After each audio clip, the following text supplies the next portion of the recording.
Master గారు చెప్పారు తాగొద్దని, అయినా మాట బాబాయ్ బాబాయ్ అంటూ కొడుకు వచ్చి చెప్పాడు. తమ్ముడు రెండో సర్పంచ్ ఉందా? ఇప్పుడు అవయవాలన్నీ పోయినాయి. ఇప్పుడు నన్ను ఎవరు కాపాడేది?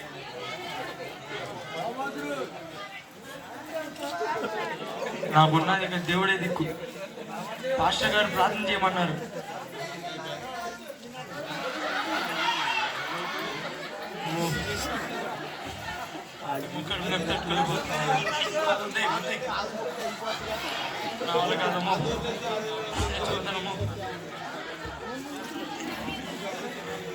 అరే కుదు వామకి బాబాడికి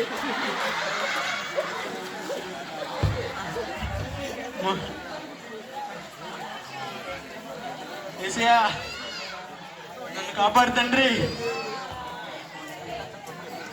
నన్ను బ్రతికించేయా, నన్ను స్వస్థపరిచేయా, నీకు సాక్షిగా బతుకుతాను తండ్రి.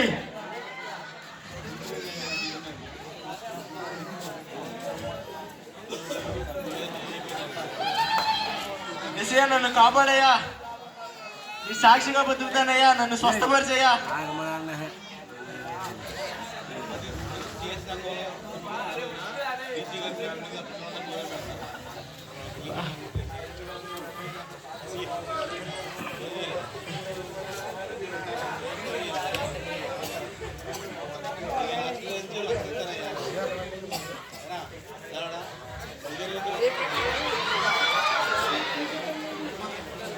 అయిపోయింది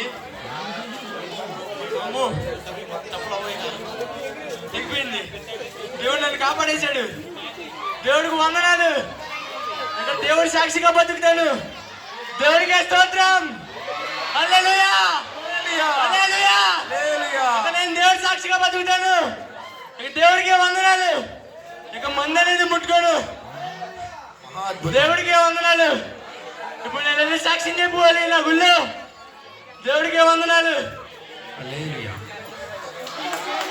రేపు ఉదయం 9:30